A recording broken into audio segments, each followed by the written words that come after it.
الحمد لله رب العالمين والصلاة والسلام على أشرف الأنبياء والمرسلين أما بعد أعوذ بالله من الشيطان الرجيم من همزه ونفخه ونفثه بسم الله الرحمن الرحيم رب اشرح لي صدري ويسر لي أمري واحلل عقدة من لساني يفقه قولي اللهم انفعنا بما علمتنا وعلمنا ما ينفعنا وزدنا علما وبشر عباد الذين يستمعون القول فيتبعون أحسنه أولئك الذين هداهم الله وأولئك هم أولو الألباب أعوذ بالله من الشيطان الرجيم بسم الله الرحمن الرحيم ولقد آتينا داود منا فضلا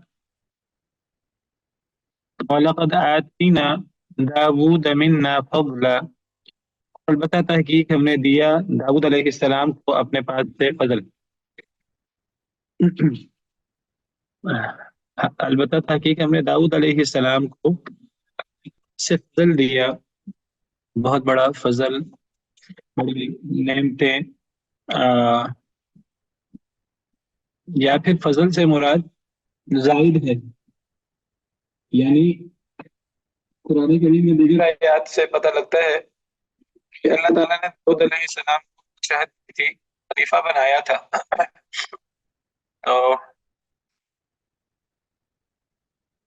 اس کے علاوہ بھی اللہ نے نبی بھی بنایا، اللہ نے خلیفہ بھی بنایا، اور اللہ نے اور بھی بڑی نعمتیں دی۔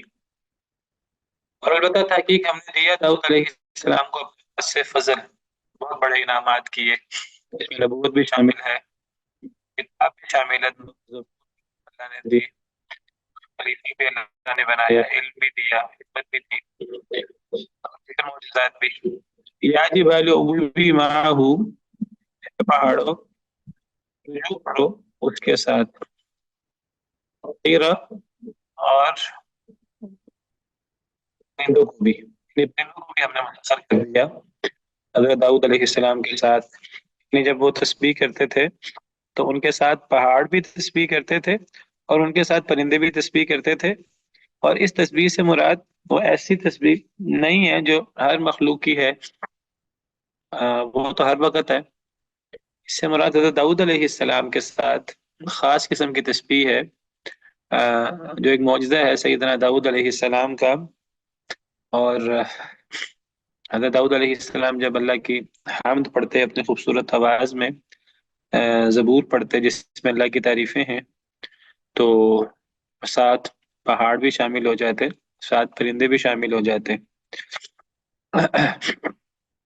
والطیرہ، یعنی وسخرنا لہ الطیرہ، ہم نے پہاڑ پرندوں کو بھی مسخر کر دیا تھا، یعنی وہ بھی ساتھ ہی تسبیح کرتے، جس طرح سورہ صاد میں ہے انا سخرنا الجبال معه يسبحن بالعشی والاشراق والطیر محشورہ، بے شک ہم نے مسخر کیا تھا حضرت داؤد کے لیے پہاڑوں کو، وہ بھی تسبیح کرتے تھے حضرت داؤد علیہ السلام کے ساتھ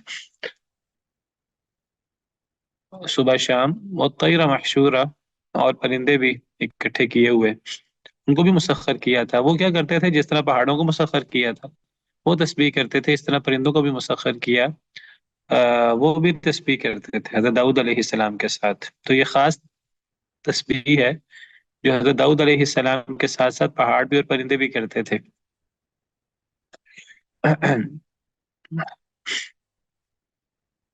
اوبی کیا ہے؟ کون سا فعل ہے، کون سا صیغہ ہے؟ سب آگا کون بتائے گا آپ میں سے؟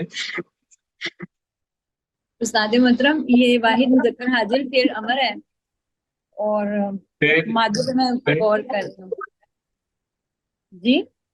فعل امر ہے اور واحد مذکر حاضر کا صیغہ ہے، واحد مذکر حاضر تو نہیں ہے، یہ باب فعال سے نہیں ہے، باب فعال بھی نہیں ہے۔ استاد محترم آج آپ کی آواز نا گونج کے آ رہی ہے، اچھا، ڈیلی ٹھیک آتی ہے۔ مجھے یاد نہیں رہا مائک لگانا، میں مائک لگا دیتا ہوں، ایک منٹ آپ اتنی دیر میں غور کریں۔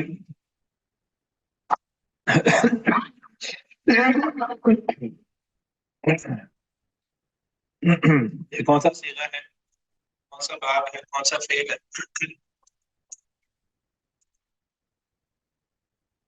نے فعل امر ٹھیک بتایا، صیغہ میں بھی گڑبڑ ہو گئی، باب میں بھی۔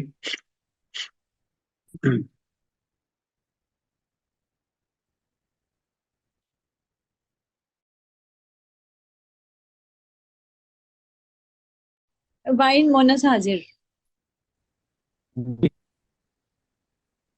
واحد مونس حاضر، ٹھیک ہے۔ 10واں صیغہ ہے، فعل امر ہے، اور یہ یا حاضر کی ہے، مونس حاضر کی، جو فعل مضارع میں آتی ہے اور پھر وہ امر میں بھی آتی ہے اور آخر سے نون عربی گرا ہوا ہے۔ اور باب کون سا ہوا؟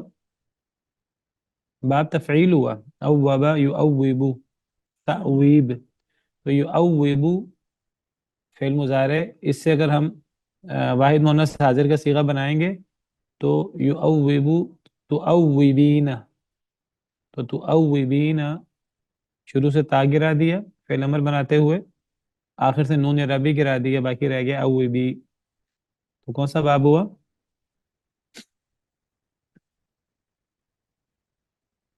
ہاں جی، باب کون تفعیل۔ سا؟ باب تفعیل ہوا۔ تو اے پہاڑوں رجوع کرو یا تسبیح کرو بھی اس کے ساتھ، حضرت داؤد کے ساتھ، اور طیرہ اور پہاڑوں کو بھی، یعنی پہاڑوں کو بھی ہم نے تابع کر دیا، مسخر کر دیا، وہ بھی ساتھ تسبیح کرتے تھے۔ وَأَلَنَّا لَهُ الْحَدِيدَ، اور ہم نے نرم کر دیا ان کے لیے لوہا، لوہا نرم کر دیا۔ اب کوئی بندہ یہ کہے کہ اس سے مراد یہ ہے کہ وہ لوہے سے جو چاہے بنا لیتے تھے، تو پھر وہ تو لوہار بھی بنا لیتا ہے لوہے سے، لوہے کو آگ پہ تپا کر، آگ پہ گرم کر کے۔ نہیں، یہ اس طرح کی بات نہیں تھی، اگر یہ اس طرح کی بات ہوتی تو اس سے حضرت داؤد علیہ السلام کہ جو اللہ نے خاص نعمتیں، خاص فضیلت کی اور خاص قسم کی اللہ نے انہیں معجزات دیے، حضرت داؤد علیہ السلام کو اللہ نے نبی بھی بنایا، بادشاہ بھی بنایا، کتاب بھی دی، حکمت بھی دی، بڑے زبردست فیصلے کرتے تھے، اور اللہ نے بڑے بڑے معجزات دیے۔ پہاڑ، اللہ نے بڑی خوبصورت آواز دی، بڑی خوبصورت تسبیح کرتے تھے، اللہ کی حمد زبور پڑھتے تھے اللہ کی تعریف میں، تو ساتھ پہاڑ بھی شامل ہو جاتے، ساتھ پرندے بھی شامل ہو جاتے۔ اس طرح وہ معجزہ ہے، وہ عام روٹین کی تسبیح نہیں ہے جو آسمان، زمین، سورج، چاند، ستارے، ہر مخلوق کرتی ہے۔ الم تر ان اللہ یسبح له من فی السماوات والارض والطیر صافات، یہ وہ تسبیح نہیں ہے، وہ تو ہر وقت کر رہے ہیں، پہاڑ اور پرندے اس وقت بھی کر رہے ہیں۔ تو داؤد علیہ السلام کے ساتھ پہاڑ اور پرندے بھی تسبیح میں شامل ہو جاتے ہیں، اس سے مراد یہ عام تسبیح نہیں ہے جس کو ہر بندہ نہیں سمجھ پاتا، یہ خاص تسبیح ہے، حضرت داؤد علیہ السلام کا خاص معجزہ ہے۔ جس طرح یہ معجزہ ہے خاص، اسی طرح لوہے کو جو اللہ نے نرم کیا حضرت داؤد علیہ السلام کے ہاتھ میں، اس نرم کرنے سے مراد وہ آگ وغیرہ پہ تپا کر، جس طرح لوہار یا یہ کاریگر جو ہیں وہ نرم کرتے ہیں لوہے کو اور اس سے چیزیں بناتے ہیں، اس طرح کا نرم کرنا مراد نہیں ہے، یہ معجزاتی طور پہ نرم کرنا ہے۔ جیسے یعنی مٹی گوندھ لی جائے، مٹی میں پانی ڈال کر اس سے کچھ چیزیں بنا لی جائیں، یا آٹا اس کے اندر پانی وغیرہ ڈال کر، تو وہ تو اس طرح کر کے لوہا ان کے ہاتھ میں نرم تھا، یہ کوئی وہ آگ وغیرہ میں تپانا وغیرہ مراد نہیں ہے، یہ معجزاتی طور پہ لوہا نرم تھا، اس سے وزیریں بنایا کرتے تھے۔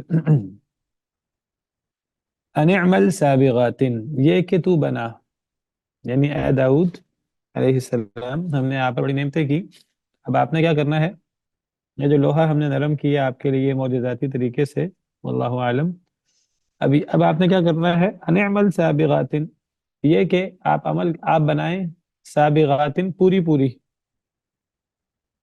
پوری پوری بنائیں، یہ صفت ہے، اس کا موصوف کیا ہے، وہ محذوف ہے، اور وہ کیا ہے، زیریں، یعنی عربی میں دروعا، ان اعمل دروعا سابغات، یہ کہ آپ بنائیے زیریں، سابغات پوری پوری یا کشادہ،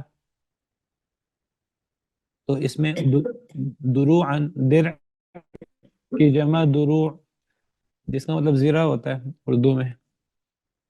لوہا اللہ نے نرم کر دیا تھا. اب یہ کہ آپ لوہے سے کشادہ زیریں بنائیں. فقدر فی السردی، اور اندازہ لگائیے فی السردی جوڑنے میں. کسے جوڑنے میں؟ یعنی وہ جو جب زیرہ بناتے ہیں تو زیرہ اس میں وہ لوہے کی کڑیاں ہوتی ہیں، تو کڑیوں کو جوڑا جاتا ہے آپس میں مختلف چیزوں کے ساتھ. تو اس طرح کر کے ایک لباس سا بن جاتا ہے لوہے کا، جس سے ہتھیار وغیرہ، تلوار اور ہتھیار وغیرہ وہ اثر نہیں کرتا. تو جسم پہ پہن لیا جاتا ہے زیرہ کو.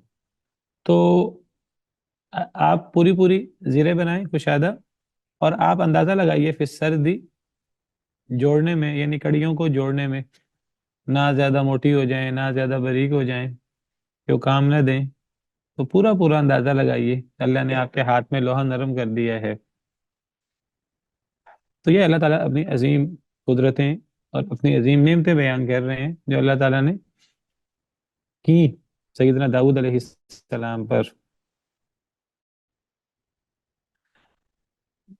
وَاعْمَلُوا صَالِحًا، اور نیک عمل بھی کرو. یعنی اے داؤد، آپ بھی اور آپ کے گھر والے بھی، اللہ نے آپ پر بڑی نعمتیں کی ہیں، تو اب آپ کو زیریں بنانی چاہیے اور آپ کو نیک عمل بھی کرنا چاہیے اللہ کے ان تمام احسانات کے جواب میں. دیکھیے، اللہ کو اپنے بندوں کو نعمتیں دیتے ہوئے اللہ کو کوئی تکلیف نہیں ہوتی، کیونکہ ہم اللہ کے بندے ہیں اور اللہ کے پیارے ہیں، اور اللہ خوش ہوتے ہیں ہمیں نعمتیں دے کر. لیکن اصل میں ان نعمتوں کے جواب میں اللہ کا تقاضا یہ ہوتا ہے کہ ہم شکر کریں اللہ تعالیٰ کا،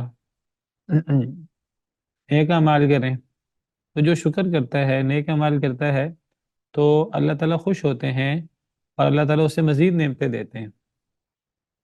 لیکن جو بندہ شکر نہیں کرتا، اللہ کی نعمتیں استعمال کرتا ہے اور مزید سرکش ہو جاتا ہے، مزید اللہ کی عبادت سے دور ہو جاتا ہے، زیادہ سرکشی اور طغیانی کا مظاہرہ کرتا ہے، تو پھر اللہ تعالیٰ سزا کے طور پر اس پر اپنا عذاب، اپنی پکڑ نازل کرتے ہیں، اور اللہ تعالیٰ نعمتیں بھی چھین لیتے ہیں. وَإِذْ رَبُّكُمْ لَئِن شَكَرْتُمْ لَأَزِيدَنَّكُمْ، جب تمہارے رب نے اعلان کیا کہ اگر تم شکر کرو گے تو میں مزید نعمتیں بھی دوں گا.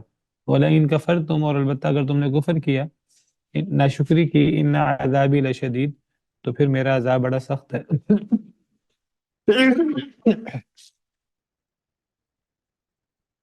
تو اللہ ہمیں نعمتیں دیتے ہیں اور اللہ چاہتے ہیں کہ میرا بندہ میری نعمتوں کا شکریہ ادا کرے. اور جب بندہ نعمتوں کا شکریہ ادا کرتا ہے تو اللہ تعالیٰ بہت خوش ہوتے ہیں اور اللہ تعالیٰ مزید نعمتیں بڑھا دیتے ہیں.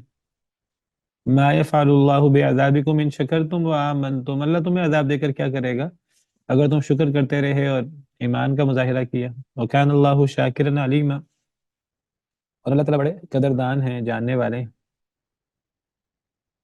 تو حضرت داؤد علیہ السلام پر، ان کے خاندان پر، ان کے بیٹے حضرت سلیمان علیہ السلام، ان پر اللہ نے الگ انعامات کیے، دینی طور پر بھی دنیاوی طور پر بھی. اللہ نے ایسی بادشاہ دی جو کسی کو نہیں دی. تو اللہ کا تقاضا ایک ہی تھا، جس طرح اللہ کا دیگر اپنے بندوں سے تقاضا ہے کہ وہ شکر ادا کریں، اللہ کی عبادت کریں، اور اللہ نے جو دیا ہے اسے اللہ کے راہ میں استعمال کریں، دین کو فائدہ پہنچائیں اس سے. تو یہی تقاضا اللہ تعالیٰ کا سیدنا داؤد علیہ السلام سے، ان کے خاندان سے تھا. تو فرمایا کہ پوری پوری زیریں بنائیے اور اندازہ لگائیے کڑیوں کو جوڑنے میں. وَاعْمَلُوا صَالِحًا، اور تم سب نیک عمل کرو. پیچھے ان اعمل ہے، واحد کا صیغہ ہے، آگے وَاعْمَلُوا، یہ کون سا صیغہ ہے؟ جمع کا. تو وَاعْمَلُوا صَالِحًا میں کیا مراد ہے؟ وَاعْمَلُوا صَالِحًا میں حضرت داؤد علیہ السلام کے ساتھ ساتھ ان کے خاندان والے بھی شامل ہو گئے کہ اے داؤد علیہ السلام، اے سلیمان علیہ السلام، اور چونکہ ان نعمتوں سے حضرت داؤد اور ان کے آل، ان کے خاندان والے بھی فائدہ اٹھا رہے تھے، تو فرمایا کہ اب تم سب نیک عمل بھی کرو. انی بما تعملون علیم، انی بما تعملون بصیر، بے شک میں ساتھ اس کے جو تم عمل کر رہے ہو بصیر، دیکھنے والا ہوں. میں تمہارے اعمال کو دیکھ رہا ہوں. تو تم پر اللہ کی نعمتیں بہت زیادہ ہیں، تو تمہیں اللہ کا شکر بھی بہت زیادہ کرنا چاہیے.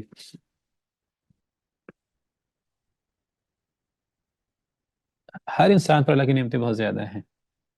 اصل میں ہم صرف بعض دفعہ ظاہری نعمتیں دیکھتے ہیں، تو ہر انسان پر اللہ کی بہت زیادہ نعمتیں ہیں. اللہ نے اتنی انسان کو کامل اعضاء دیے ہیں، اور انسان کے اعضاء صحیح سلامت کام کرتے ہیں. اللہ نے انسان بنایا ہے، اللہ نے دیگر نعمتیں دی ہیں. تو ہر انسان کو نیک عمل کرنا چاہیے، اللہ کا شکر ادا کرنا چاہیے. یہی اللہ تعالیٰ کا تقاضا ہے. اسی لیے اللہ تعالیٰ شکوہ کرتے ہیں، ان الانسان لربہ لکنود، بے شک انسان اپنے رب کا بڑا ہی ناشکرا ہے. وَإِنَّهُ عَلَى ذَلِكَ لَشَهِيدٌ، اور وہ اس بات پر گواہ بھی ہے. اور جب انسان کو سمجھ نہ آ رہی ہو کہ اللہ نے مجھ پر کیا انعام کیے ہیں، اصل میں ہم کیا کرتے ہیں، ہماری خرابی یہ ہے کہ ہم دیکھتے ہیں جی اللہ نے فلاں شخص کو تو اتنا مال دیے ہے، اتنی دولت دی ہے، اتنی نعمتیں دی ہیں، تو وہاں سے پھر ہمارے اندر حسد پیدا ہوتا ہے، اور یہ احساس ہوتا ہے جی ہمارے پاس کم ہے. حالانکہ صحیح طریقے کا یہ ہے کہ ہم دنیا کے معاملے میں کمتر کو دیکھیں، دین کے معاملے میں اپنے سے برتر کو دیکھیں. جب دنیا کے معاملے میں اپنے سے کمتر کو دیکھتے ہیں، جو صحت کے اعتبار سے، جو نعمتوں کے اعتبار سے ہم سے کمتر ہے، اسٹیٹس کے اعتبار سے، گھر بار کے اعتبار سے، سواری کے اعتبار سے، شکل و صورت کے اعتبار سے، تو پھر انسان کو احساس ہوتا ہے اللہ نے ہمیں کتنی زیادہ نعمتیں دے رکھی ہیں.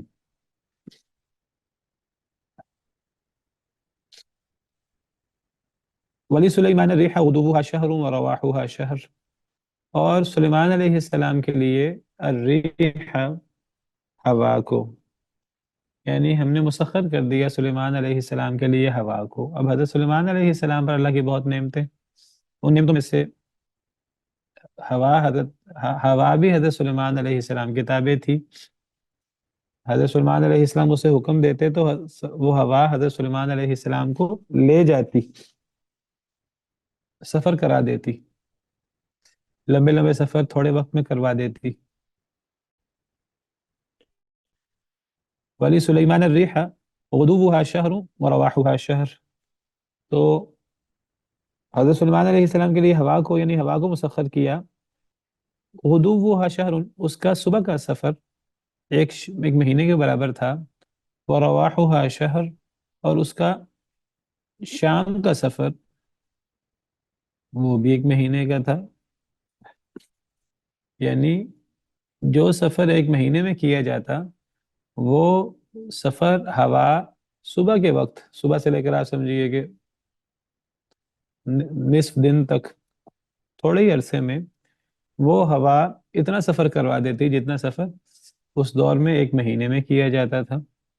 وَرَوَاحُهَا، اور اس کا شام کو چلنا اس ہوا کا، وہ ایک مہینے کے سفر کے برابر تھا. وہ اپنے ساتھ حضرت سلیمان علیہ السلام کو بھی سفر کرا دیتی.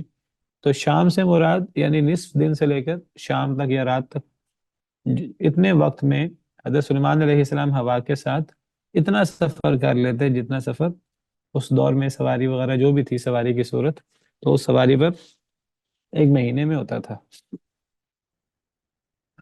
تو یہ حضرت سلیمان علیہ السلام کا معجزہ، اللہ نے ہوا تابع کی تھی. وَأَسَلْنَا لَهُ عَيْنَ الْقِطْرِ، اور ہم نے بہایا ان کے لیے عین القطر، چشمہ تانبے کا. اسلنا لہو، اور ہم نے بہایا لہو ان کے لیے عین القطری، چشمہ تانبے کا. جس طرح سیدنا داؤد علیہ السلام کے لیے اللہ نے لوہا نرم کر دیا تھا، حضرت سلیمان علیہ السلام کے لیے بطور معجزہ اللہ تعالیٰ نے تانبا تابع کر دیا تھا. حضرت داؤد علیہ السلام لوہے سے مختلف چیزیں بناتے تھے، سیریں وغیرہ، اور وہ معجزاتی طریقے سے اللہ نے لوہا نرم کر دیا تھا، وَأَلَنَّا لَهُ الْحَدِيدَ، ہم نے نرم کر دیا ان کے لیے لوہا۔ تو حضرت سلیمان علیہ السلام کے لیے تانبے کا چشمہ اللہ کہتے ہیں، نہر بہاری، تانبے کا چشمہ، اس وہ یعنی عام طریقے سے نہیں، جس طرح عام لوگ کاریگر تانبے سے فائدہ اٹھاتے ہیں، چیزیں بناتے ہیں، اس طرح نہیں، معجزاتی طریقے سے۔ اصل نہ اس کا کیا یعنی کیا مادہ ہے، اور کون سا صیغہ ہے، کون سا فعل ہے، کون سا باب ہے؟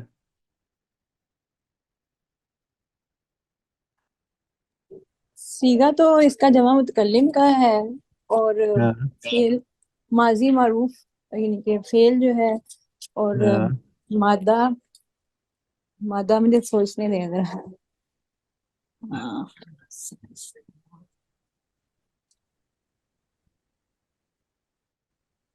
دراصل یہ لفظ جی کہیں اور شاید پڑھا نہیں ہوا، اصلنا، واؤ نام ہوگا اس کا، کیا وصل، سین واو لام؟ سین صاد سے ہے، واو صاد نام، سواد نہیں ہے، سین ہے، یہ سین ہے، سواد نہیں ہے۔ اچھا سین ہے، جی سین، اچھا سین سے ہے، نہیں یہ لفظ نہیں پڑھا ہوا اس کے علاوہ۔ باب باب کون سا ہے؟ یہ لفظ پڑھا ہوا ہے آپ لوگوں نے بہت زیادہ؟ باپ تو دیکھنے میں باب افعال لگ رہا ہے، باب فعال،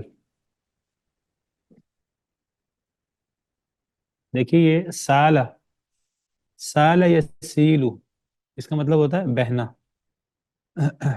سیل اسی سے ہوتا ہے، سیلاب، سال یسیلو، سا سائل، سائل ہم اردو میں بھی کہتے ہیں بہنے والی چیز، ایک سائل ہوتا ہے، سأل یسألو سے اسم فاعل،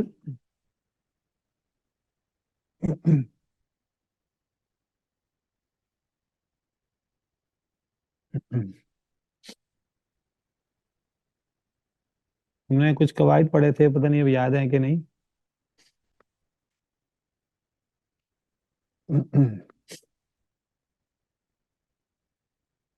ایک ہے سأل یسألو، اس کا روٹ سین حمزہ لام ہے، اس کا مطلب ہوتا ہے سوال کرنا، تو سأل یسألو سؤالا، فہوا اس کا اسم فاعل کیا آتا ہے؟ سائل، اس کا مصدر سؤال آتا ہے، سؤال، اور اس کا اسم فاعل آتا ہے سائل، اور اس کا اسم مفعول آتا ہے وسئل یسأل سؤالا فذاک مسئول، یہ تو ہے سوال کرنے سے۔ ایک لفظ ہے سالہ، سالہ، اس کا مضارع کیا ہے؟ یسیلو، اس کا مصدر کیا آتا ہے؟ سیل، اس کا اسم فاعل کیا آئے گا؟ سائل، اسم فاعل اس کا بھی سائلون آئے گا، پھر سیل یسال سیلا فذاک مسئول، اس کا اسم مفعول مسئول آئے گا۔ تو یہ سالہ، اس کا اصل کیا ہے؟ سالہ کا اس کا اصل ہے سا سین یا لام، یہ حمزہ، یہ جو الف نظر آ رہا ہے یہ یا سے بدلا ہوا ہے قالا والے قاعدے کے تحت، تو سیالہ سے سالہ، صحیح ہے، قالا والا قاعدہ ہے، تو یس سالہ یسیلو، جیسے باع یبیعو ہوتا ہے، تو یسیلو یہ وہ قاعدہ نقل حرکت والا، یسیلو سے یسیلو، سائلن فہو سائل، یہ سائل میں حمزہ کہاں سے آیا؟ یہ اصل میں سائل تھا، لیکن قاعدہ ہے کہ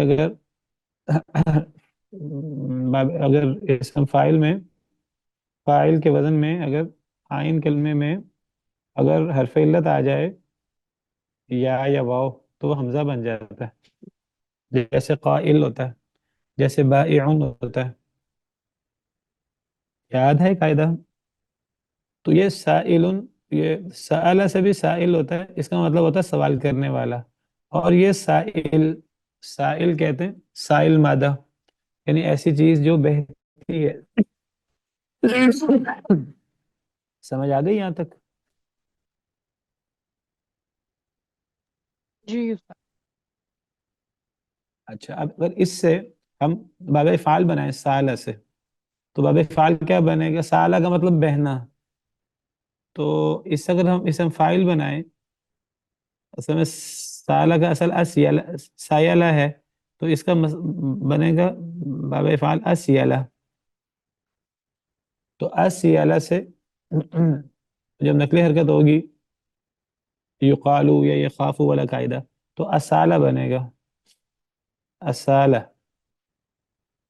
اسالہ مضارع کیا بنے گا باب فعال سے؟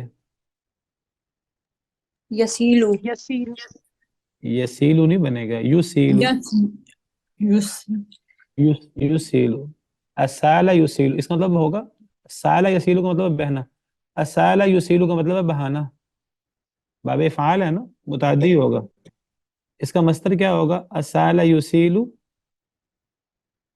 اسالن، اسالتن، اس کے مصدر میں پھر تا آ جاتی ہے، ٹھیک ہے، جس طرح امال یمیلو امالتن، اسالتن، ٹھیک ہے، تو یہ فعل ماضی ہے۔ اگر اس فعل ماضی سے اگر ہم 14واں صیغہ بنائیں گے، اسالہ، اسالہ، اسالو، اسالت، اسالتا، اسلنا، اسلنا، اسلت، اسلتما، اسلتم، اسلتی، اسلتما، اسلتن، اسلتو، اسلنا، تو اسلنا باب فعال ہے، سالہ سے، اسالہ اور اسالہ سے پھر جب چھٹا صیغہ بناتے ہیں تو اس کا الف گر جاتا ہے التقاء ساکنین کی وجہ سے، تو سالہ یسیلو کا مطلب ہوتا ہے خود بہنا، تو اسالہ کا مطلب ہوتا ہے بہانا، تو اسلنا ہم نے بہا دیا، لہو ان کے لیے، یعنی حضرت سلیمان علیہ السلام کے لیے، اللہ فرما رہے ہیں اپنی طرف نسبت کر کے، یہ خاص معجزہ تھا اللہ کی طرف سے جو سیدنا سلیمان علیہ السلام کو عطا ہوا۔ واضح ہو گیا یہ صیغہ؟ جی ہو گیا الحمدللہ۔ تو یہ سال یسیلو سے ہے، بہنے سے، اور یہ استعمال ہوتا ہے قرآن میں، سیل اسی سے ہی ہے، انزل من السماء ماء فسالت قرآن میں ہے، اللہ نے آسمان سے پانی بہایا، فسالت اودیتن، تو بہہ نکلی وادیاں، بقدرہا، اپنی وسعت کے مطابق، تو وَأَسَلْنَا لَهُ، ہم نے بہا دیا حضرت سلیمان کے لیے، عین القطری، چشمہ تانبے کا، تو یہ دوسرا بڑا معجزہ۔ وَمِنَ الْجِنِّ مَن يَعْمَلُ بَيْنَ يَدَيْهِ بِإِذْنِ رَبِّهِ، تیسرا معجزہ، بہت انعام کیا اللہ نے اس خاندان پر۔ وَمِنَ الْجِنِّ مَن يَعْمَلُ بَيْنَ يَدَيْهِ بِإِذْنِ رَبِّهِ، اور جنوں میں سے جو عمل کرتے تھے، کام کرتے تھے، بین یدیہ، اس کے سامنے، اس کے دونوں ہاتھوں کے درمیان، یعنی اس کے سامنے، یعنی حضرت سلیمان علیہ السلام کے سامنے، بِإِذْنِ رَبِّهِ، اس کے رب کے حکم سے، یعنی اللہ نے، اللہ کے حکم سے حضرت سلیمان علیہ السلام کے لیے جن اللہ نے مسخر کر دیے تھے۔ حضرت سلیمان علیہ السلام کی ذاتی کوئی پاور اختیار نہیں تھا، اللہ جس طرح معجزے اللہ کے حکم سے صادر ہوتے ہیں، تو اللہ نے حضرت سلیمان علیہ السلام کے لیے یہ کر رکھا تھا، جس طرح ان کے لیے اللہ نے ہوا مسخر کر دی، ان کے لیے اللہ نے تانبے کا چشمہ بہا دیا، اسی طرح جن ان کے تابع اللہ نے کر دیے، اللہ کے حکم سے حضرت سلیمان علیہ السلام کے سامنے کام کرتے تھے، حضرت سلیمان علیہ السلام کے حکم کے مطابق بڑی بڑی چیزیں تیار کرتے جو عام انسان تیار نہیں کر سکتے تھے۔ وَمَن يَزِغْ مِنْهُمْ عَنْ أَمْرِنَا، جو ٹیڑھا ہوتا ان میں سے، جو کجی اختیار کرتا ان میں سے، زاغ یزیغو کا مطلب ٹیڑھا ہونا، تو جو ان میں سے ٹیڑھ پن اختیار کرتا، یعنی نافرمانی کرتا حضرت سلیمان علیہ السلام کی، اور جو ٹیڑھا ہوتا منہم ان میں سے، عن امرنا، ہمارے حکم سے، یعنی اللہ فرما رہے ہیں ہمارے حکم سے جو ٹیڑھ پن کرتا ہے جنوں میں سے، نذیقہ ہم ذائقہ چکھاتے تھے اسے من عذاب السعیر بھڑکتی ہوئی آگ کا، یعنی جو جنوں میں سے ہمارے حکم کی میں کچی کرتا ہے، ہمارے حکم میں اللہ کے حکم میں کچی سے کیا مراد ہے؟ یعنی اللہ نے جب حضرت سلیمان کے لیے جنوں کو تابع کر دیا تو حضرت سلیمان کا حکم، حضرت سلیمان کی بات گویا کہ وہ اللہ کے حکم تھا، تو جو بھی حضرت سلیمان علیہ السلام کی بات نہ مانتا، یہ مراد ہے۔ حضرت سلیمان کی بات نہ ماننا وہ اللہ کی بات نہ ماننا تھا۔ اللہ کی بات نہ ماننا کیوں تھا؟ اس لیے کہ اللہ نے جنوں کو حضرت سلیمان کے تابع کیا تھا، وَمِنَ الْجِنِّ مَن يَعْمَلُ بَيْنَ يَدَيْهِ بِإِذْنِ رَبِّهِ، اور جنوں میں سے وہ جن تھے جو عمل کرتے تھے حضرت سلیمان کے سامنے بِإِذْنِ رَبِّ، ان کے رب کے حکم سے۔ تو جب اللہ نے جنوں کو تابع کر دیا حضرت سلیمان کی، اب جو اللہ فرماتے ہیں ہمارے حکم سے ٹیڑھ اختیار کرتا، یعنی مراد ہے کہ ہم نے جو حضرت سلیمان کی پیروی کا حکم دے رکھا تھا، یعنی حضرت سلیمان کی کوئی خلاف ورزی کرتا، یہ مراد ہے۔ جو حضرت سلیمان کی بات نہ مانتا، وہ در حقیقت اللہ کی نافرمانی بھی ہوتی، کیونکہ اللہ نے تابع کیا تھا۔ نذیقہ ہم چکھاتے تھے اس کو من عذاب السعیر بھڑکتی ہوئی آگ کا عذاب۔ بعض مفسرین نے اسے مراد لیا ہے یہ دنیا میں ہے، یعنی جو بھی حضرت سلیمان علیہ السلام کی بات نہیں مانتا تھا وہ در حقیقت اللہ کی خلاف ورزی ہوتی تھی، اللہ کے حکم کی، تو ہم اسے جلنے کا عذاب چکھاتے تھے۔ کیا مطلب؟ بعض مفسرین کہتے ہیں اللہ نے ایک فرشتہ مقرر کر رکھا تھا جس کے ہاتھ میں آگ کا کوڑا تھا، تو جو جن حضرت سلیمان کی بات نہ مانتا تو فرشتہ اسے وہ کوڑا مارتا اور وہ جل کر راکھ ہو جاتا۔ تو جو ہمارے حکم کی سے ٹیڑھ پن کرتا، یعنی حضرت سلیمان کی بات نہ مانتا جو در حقیقت اللہ کا حکم تھا، تو وہ جل کر بھسم ہو جاتا دنیا میں۔ بعض مفسرین کہتے ہیں یہ آخرت مراد ہے کہ جو بھی ان میں سے ہمارے حکم سے یعنی حضرت سلیمان کے حکم سے ٹیڑھ پن اختیار کرے گا، نذیقہ ہم ذائقہ چکھائیں گے اسے، یعنی آخرت میں قیامت میں من عذاب السعیر بھڑکتی ہوئی آگ کا، قیامت کے دن بھڑکتی ہوئی آگ میں داخل ہوگا، کیونکہ وہ حضرت سلیمان کے حکم کی خلاف ورزی کر رہا ہے اور حضرت سلیمان کی بات مانا وہ اللہ نے ان کو پابند کر رکھا تھا، تو گویا کہ اللہ کے حکم کی خلاف ورزی تھی، تو اللہ کے حکم کی خلاف ورزی کرنے سے، حضرت سلیمان کی بات نہ ماننے سے ہم اسے قیامت کے دن پھر آگ میں ڈالیں گے۔ پہلا معنی زیادہ بہتر محسوس ہوتا ہے، واللہ اعلم۔ یعملون لہ ما یشاء، وہ تیار کرتے تھے، بناتے تھے، یعنی جن، لہو حضرت سلیمان کے لیے، حضرت سلیمان کے تابع اللہ نے کر دیے، حضرت سلیمان کے لیے وہ بناتے تھے ما یشاء، جو وہ چاہتے، جو حضرت سلیمان چاہتے، جو حضرت سلیمان بنانا چاہتے۔ کیا بناتے تھے؟ من محاریب، محراب کی جمع محاریب، محراب گھر، ایسی جگہ جہاں کوئی رہے ایسی جگہوں کو، ایسے کمروں کو جن میں عبادت کی جاتی تھی اللہ کی، انہیں بھی محراب کہا جاتا تھا۔ اس دور میں ایک تو محراب مسجدوں کے اندر محراب ہوتے ہیں، اس دور میں محراب مسجدوں کے اندر نہیں ہوتے تھے، مسجدوں کے ساتھ ایسے گھر، ایسے کمرے تعمیر کیے جاتے جن میں اللہ کی عبادت ہوتی تھی، جس طرح حضرت مریم محراب میں ہوتی تھی۔ اب عورتیں تو اس طرح کر کے مسجد میں نہیں ہوتی، تو اس محراب سے مراد جس طرح ہمارے ہاں محراب ہوتے ہیں، وہ محراب نے کمرے یا گھر مراد ہیں۔ تو حضرت سلیمان علیہ السلام کے حکم سے جن محراب تیار کرتے، یعنی کمرے تیار کرتے یا گھر تیار کرتے، یا یہاں بڑے بڑے قلعے مراد لیں، وہ عام گھر نہیں جس طرح لوگ بناتے تھے اس دور میں، یہ جنوں سے حضرت سلیمان کام لیتے تھے، تو یہ بہت بڑے جن، بڑے طاقت والے کام کر سکتے ہیں، تو یہ بڑے بڑے قلعے، بڑے مضبوط گھر وہ جن تیار کرتے تھے حضرت سلیمان کے لیے، جو حضرت سلیمان چاہتے تھے۔ وَتَمَاثِيلَ، اور مجسمے یا تصویریں، بعض مفسرین کہتے ہیں مجسمے بناتے تھے، اور حضرت سلیمان کے دور میں اجازت تھی ان کی، اب ہمارے ہاں اجازت نہیں ہے، ہماری شریعت میں مجسمہ بنانے سے منع کیا گیا ہے، زیرو کا۔ بعض مفسرین کہتے ہیں تماثیل سے مراد تصویریں، اور تصویروں سے مراد وہ تصویریں ہیں جو زیرو کی نہیں ہوتی تھی، یا اگر زیرو کی ہوتی تھی تو اس شریعت میں اجازت تھی، ہماری شریعت میں اجازت نہیں ہے۔ ہماری شریعت میں بڑی سخت پابندی ہے تصویروں کے حوالے سے کہ جو بندہ بھی ذی روح کی تصویر بنائے تو قیامت کے دن اسے سب سے سخت عذاب ہوگا. اللہ تعالیٰ فرمائیں گے اس میں روح پھونکو. اصل میں قرآن کریم میں احادیث مبارکہ میں صراحت نہیں ہے کس قسم کے تصویریں ہوتی تھی. تمثال کی جمع تماثیل. تمثال مجسمے کو بھی کہتے ہیں, تمثال تصویر کو بھی کہتے ہیں.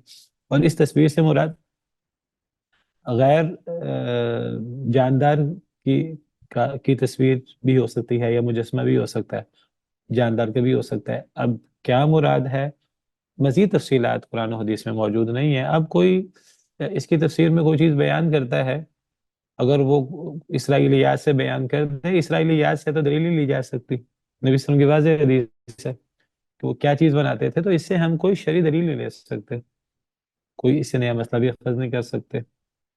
اور پھر ہماری شریعت میں جب پابندی ہے, بعض لوگ یہاں سے مجسمہ سازی اور ان چیزوں کہتے ہیں دیکھیں جی یہ ہوتا تھا. اگر اس طرح کر کے ہم نے لینا ہے, ہماری شریعت وہ پچھلی شریعتوں کی تصدیق بھی کرتی ہے اور مہیمن ہے, نسخ بھی ہے اور اصلاح بھی ہے. پچھلی شریعتوں میں حضرت یوسف علیہ السلام کی شریعت میں سجدہ کرنے کا ذکر موجود ہے, سجدہ تعظیمی کا. تو کیا ہماری شریعت میں بھی ہم اس کی اجازت لیں گے؟ فرشتوں کو اللہ نے حکم دیا تھا آدم کو سجدہ کریں, تو یہ ہماری شریعت میں تو منع کیا گیا ہے سجدہ سے, سجدہ تعظیمی سے. سجدہ عبادت تو کسی بھی شریعت میں جائز نہیں رہا. تو یہاں بڑے دھیان سے اس کی تفسیر کرنی چاہیے اور اس بارے میں اپنی من مانی چیزوں کو سامنے نہیں لانا چاہیے. اس کی صراحت قرآن و حدیث میں نہیں ہے. تو اس سے مجسمے مراد لینا اور جائز قرار دینا یا تصویر سازی, زیرو کی تصویر بنانا, تو یہ سارے ہیلے ہیں اور یہ چیزیں صحیح نہیں ہیں. بہرحال جن کیا کرتے تھے حضرت سلیمان کے حکم سے بڑے بڑے گھر, قلعے اور تصویریں وغیرہ بڑی خوبصورت یا مجسمے جو بھی صورت تھی اس دور میں وہ بناتے تھے. وجفان اور برتن, جفن کی جمع جفان, برتن.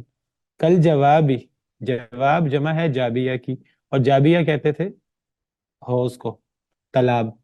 تالاب کتنا بڑا ہوتا ہے, تو تالابوں جیسے بڑے بڑے برتن, یعنی اتنے بڑے برتن, اتنی بڑی دیگیں جیسے تالاب ہوتے ہیں, یعنی ہزاروں لوگ کھانا کھائیں جس میں. حضرت سلیمان علیہ السلام کو اللہ نے بڑی نعمتیں دے رکھی تھی, بڑی بادشاہ دے رکھی تھی, تو بڑے بڑے کھانے بنتے تھے, حضرت سلیمان علیہ السلام کھلاتے تھے لوگوں کو. تو وہ جن جو ہے نا وہ بڑے بڑے برتن تیار کرتے تھے, ایسے برتن جو حوض اور تالاب کی طرح ہوتے تھے. وقدور الراسیات اور ہانڈیاں گڑی ہوئی, اور ہانڈیاں باقاعدہ جن کو رکھا ہوتا تھا زمین پر, پتھروں سے بنائی ہوئی بڑی بڑی ہانڈیاں. اعملوا آل داود شکرا, عمل کرو اے داود علیہ السلام کے آل, اے داؤد علیہ السلام کا خاندان, شکرا شکر والا. اللہ فرماتے ہیں حضرت داؤد پر, حضرت سلیمان علیہ السلام پر ہم نے کتنی نعمتیں کی. یہ نعمتیں بادشاہت کے علاوہ یا بادشاہت کا ذکر نہیں ہے, نبوت کے علاوہ یا نبوت کا ذکر نہیں ہے. اور جو اللہ نے علم اور حکمت اور دانائی اور فیصلہ اور وہ اور چیزوں کا ذکر قرآن کریم میں دیگر جگہ پر ہے, ان کی جگہ ان کے علاوہ اللہ نے کیا کیا زائد نعمتیں کر رکھی تھی. یہاں بعض نعمتوں کا ذکر ہے, بڑے بڑے معجزات جو اللہ نے دے رکھے تھے. تو جو اللہ نے اتنے نام کیے تو آپ بھی شکر والا عمل کریں. اس سے پتہ لگا شکر صرف زبان کا نہیں ہوتا, شکر عمل کا بھی ہوتا ہے. اور زبان کے شکر کے ساتھ عملی شکر نہ ہو تو وہ گویا کہ یہ قول و فعل کا تضاد ہے, تو یہ صحیح شکر نہیں ہے. تو زبان کا شکر اس کی بڑی فضیلت ہے, تو عمل کا شکر, دین پر عمل جس میں عبادت, دین پر عمل, نماز اور یہ. اور حضرت داؤد علیہ السلام, حضرت سلیمان علیہ السلام بہت آگے تھے شکر میں. انہوں نے شکر میں بھی انتہا درجے کا, جس طرح باقی اللہ نے نعمتیں دے رکھی تھیں, تو یہ شکر میں بھی بہت آگے تھے. زبان سے دیکھیں حضرت داؤد اللہ کی اتنی تسبیح کرتے, پہاڑ اور پرندے ساتھ شامل ہو جاتے خوبصورت آواز میں. اور اللہ کو ایسی خوبصورت آواز جو اللہ کی تعریف میں ہو, اللہ کو سب سے زیادہ پسند ہے. اور پھر وہ نبی کی آواز ہو, داؤد علیہ السلام کی. حدیث میں ہے اللہ نے کبھی کسی کی آواز پر وہ کان نہیں لگایا جو اللہ تعالیٰ کسی نبی کی آواز پر کان لگاتے ہیں جب نبی قرآن پڑھے. اس طرح حضرت داؤد علیہ السلام جب زبور پڑھتے, اللہ کی تعریف کرتے, تو اللہ اس سے کتنا خوش ہوتے, کتنی اللہ کی تعریف کرتے حضرت داؤد. ساتھ پہاڑ شامل ہو جاتے, ساتھ پرندے شامل ہو جاتے. اور پھر شکر والا عمل. حضرت داؤد کی رات کی نماز وہ قابل رشک ہے. حدیث میں ہے کہ حضرت داؤد جیسی رات کی نماز پڑھو. حضرت داؤد کا روزہ قابل رشک ہے. ایک دن روزہ رکھتے تھے، ایک دن چھوڑتے تھے. حضرت داؤد علیہ السلام اپنے ہاتھ سے عمل کر کے کماتے تھے، اور یہ بھی قابل رشک ہے. حدیث میں آتا ہے کہ سب سے بہتر کام جو ایک انسان کرتا ہے وہ جو ہاتھ کی کمائی سے روزی کمائے. اور اس حدیث میں ہے کہ حضرت داؤد بھی ہاتھ کی کمائی سے کھاتے تھے. تو حضرت داؤد علیہ السلام نے زبان سے، عمل سے، اور حضرت سلیمان علیہ السلام نے انتہا کی شکر کی، اور اللہ نے ان کو سرٹیفکیٹ دیا کہ بہت نیک لوگ تھے. نعم العبد انہ اواب. حضرت سلیمان کے بارے میں حضرت داؤد علیہ السلام کی بڑی فضیلت قرآن میں موجود ہے. وقلیل من عبادی الشکور. اور بہت تھوڑے ہیں میرے بندوں میں شکر گزار. میرے بندوں میں شکر کرنے والے بہت تھوڑے ہیں. میں سوچ رہا ہوں ایک آیت رہ گئی ہے، وہ آیت مکمل کر لیں تاکہ یہ حضرت سلیمان حضرت داؤد علیہ السلام والا موضوع ختم ہو جائے. پھر ہم اس کے بعد اپنا قرآن سائنسز کا، علوم قرآن کا شروع کرتے ہیں. یہ ایک آیت مزید پڑھ لیں، آیت نمبر 14 سورہ سبا کی. ٹھیک ہے. جی اعوذ باللہ من الشیطان الرجیم. بسم اللہ الرحمن الرحیم. فلما قضينا عليه الموت ما دلهم على موته إلا دابة الأرض تأكل من سآته. فلما قضينا، پس جب ہم نے فیصلہ کیا، علیہ اس پر، یعنی حضرت سلیمان علیہ السلام پر. حضرت سلیمان حضرت داؤد کا قصہ جاری ہے، آخری آیت کریمہ اس کی. بس جب ہم نے فیصلہ کیا علیہ اس پر، یعنی حضرت سلیمان علیہ السلام پر، الموت موت کا، ما دلہم علی موتہ نہیں خبردار کیا انہیں، نہیں بتایا انہیں. کنہیں؟ یعنی جنوں کو. علی موتہ ان کی موت پر، جنوں کو ان کی موت پر، یعنی حضرت سلیمان علیہ السلام کی موت کا نہیں بتایا، الا مگر دابۃ الارض زمین کے جانور نے، تأکل من سأتہ جو کھا رہا تھا، من سآتہ ان کی لاٹھی. سیدنا سلیمان علیہ السلام وہ نگرانی کرتے تھے جنوں کی، اور جن یہ بڑے بڑے کام جن کا پیچھے ذکر ہوا تو وہ کرتے تھے.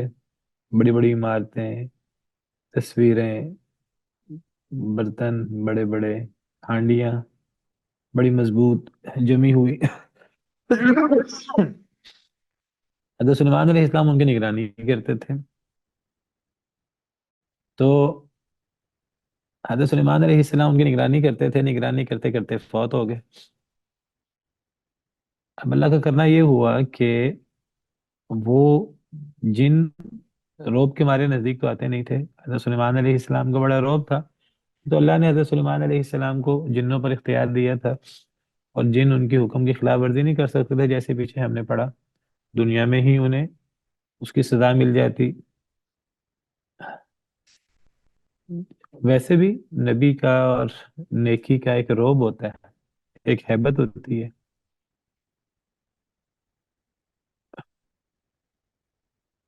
کوئی ان کی طرف نظر بھر کے دیکھتا بھی تھا کہ نہیں دیکھتا تھا. نبی کریم صلی اللہ علیہ وسلم کے بارے میں آتا ہے، حالانکہ نبی کریم صلی اللہ علیہ وسلم رحمت للعالمین تھے، اور آپ ہر ساتھی سے بڑی شفقت سے پیش آتے تھے. اتنی شفقت سے پیش آتے تھے کہ ہر شخص سمجھتا تھا نبی کریم صلی اللہ علیہ وسلم سب سے زیادہ مجھ سے محبت کرتے ہیں. حضرت عمر بن عاص کی مشہور حدیث کہ میں نے نبی صلی اللہ علیہ وسلم سے سوال کیا، مجھے خیال یہ تھا نبی صلی اللہ علیہ وسلم مجھ سے بڑی شفقت سے بات کرتے ہیں، تو شاید میں سب سے زیادہ آپ کو محبوب ہوں. تو انہوں نے پوچھا نبی صلی اللہ علیہ وسلم سے کہ آپ کو سب سے زیادہ محبوب کون ہے؟ تو نبی صلی اللہ علیہ وسلم نے فرمایا کہ عائشہ. وہ کہنے لگے کہ نہیں نہیں، میں مردوں سے پوچھ رہا ہوں. ان کا خیال تھا مردوں میں میرا نام آئے گا. تو نبی صلی اللہ علیہ وسلم نے فرمایا عائشہ کے باپ حضرت ابوبکر صدیق رضی اللہ عنہم وارضاہم اجمعین.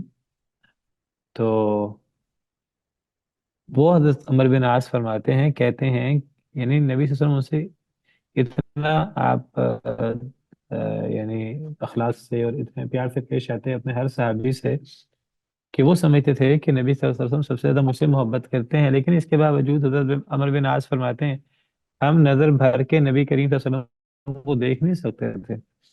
کسی نے حضرت عمر بن عاص سے سوال کیا کہ نبی کریم صلی اللہ علیہ وسلم کا حلیہ مبارک بیان کریں، وہ کہتے ہیں کہ میں نظر بھر کے آپ کو دیکھ نہیں سکتا تھا آپ کے ہیبت کی وجہ سے۔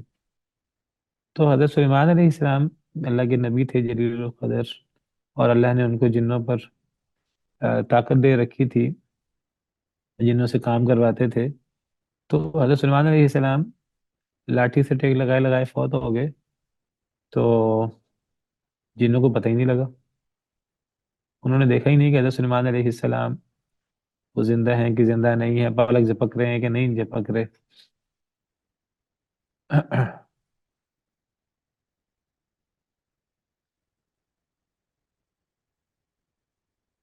تو جب ہم نے حضرت سلیمان علیہ السلام پر موت کا فیصلہ کیا، جب ان کی موت آ گئی تو جنوں کو پتہ ہی نہیں لگا، نہیں بتایا ان کو یعنی جنوں کو علی موت ہی حضرت سلیمان کی موت کا، الا دابۃ الارض مگر زمین کے جانور نے، زمین کے چوپائے نے، یعنی یہ جو دیمک وغیرہ یا کوئی ایسی چیز لگ جاتی ہے لکڑی کو، تو وہ جو جس لاٹھی پر سیدنا سلیمان علیہ السلام ٹیک لگائے کھڑے تھے، جب اس لاٹھی کو زمین کے کیڑے نے کھایا اور وہ کھوکھلی ہوئی اور کھوکھلی ہو کر گری تو سیدنا سلیمان علیہ السلام گرے، تو جنوں کو احساس ہوا کہ سیدنا سلیمان علیہ السلام تو فوت ہو چکے ہیں۔ ان کو پتہ ہی نہیں لگا جنوں کو۔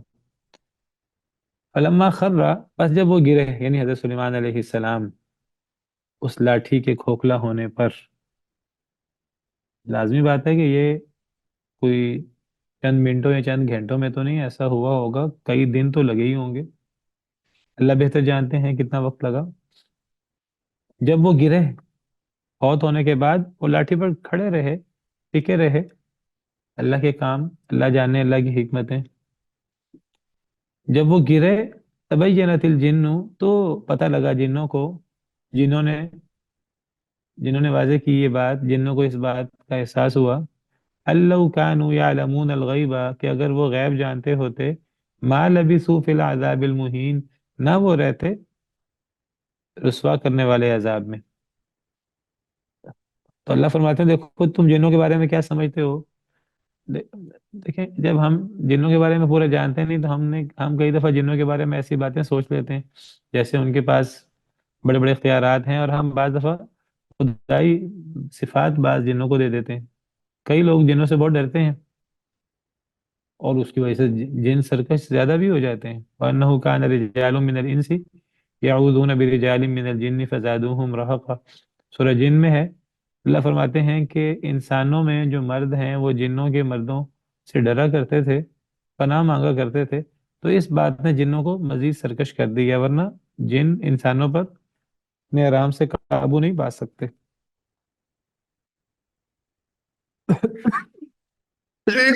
اب جو کچھ لوگ سمجھتے ہیں کہ جی نبیوں کے پاس علم غیب ہوتا ہے، ولیوں کے پاس علم غیب ہوتا ہے، فرشتوں کے پاس علم غیب ہوتا ہے، یا جنوں کے پاس علم غیب ہوتا ہے، اللہ فرماتے ہیں کہ نہیں، جنوں کے پاس بھی علم غیب نہیں ہے۔ جنوں کو پتہ ہی نہیں لگا کہ حضرت سلیمان علیہ السلام فوت ہو چکے ہیں۔ جب حضرت سلیمان علیہ السلام گرے، جب وہ کیڑے نے کھایا لکڑی کو اور وہ حضرت سلیمان علیہ السلام گرے، وہ تو کب سے فوت ہو چکے تھے، لیکن گرے تو جنوں کو تب احساس ہوا کہ حضرت سلیمان علیہ السلام فوت ہو چکے ہیں، ورنہ انہیں احساس ہی نہیں ہوا۔ اگر انہیں پہلے پتہ لگ جاتا تو وہ جتنی جان فشانی سے وہ کام کر رہے تھے کہ سیدنا سلیمان علیہ السلام نگرانی کر رہے ہیں، تو شاید اتنی جان فشانی سے وہ کام نہ کرتے۔ جب کوئی کھڑا ہوتا ہے تو پھر ورکر جو ہیں وہ بہت محنت سے، بڑی لگن سے کام کرتے ہیں، تو وہ جن اس رسوا کن عذاب میں باقی نہ رہتے۔ چلیں اس کے بعد آگے وہ نیا قصہ ہے قوم سبا کا، تو وہ پھر انشاءاللہ آئندہ پڑھیں گے۔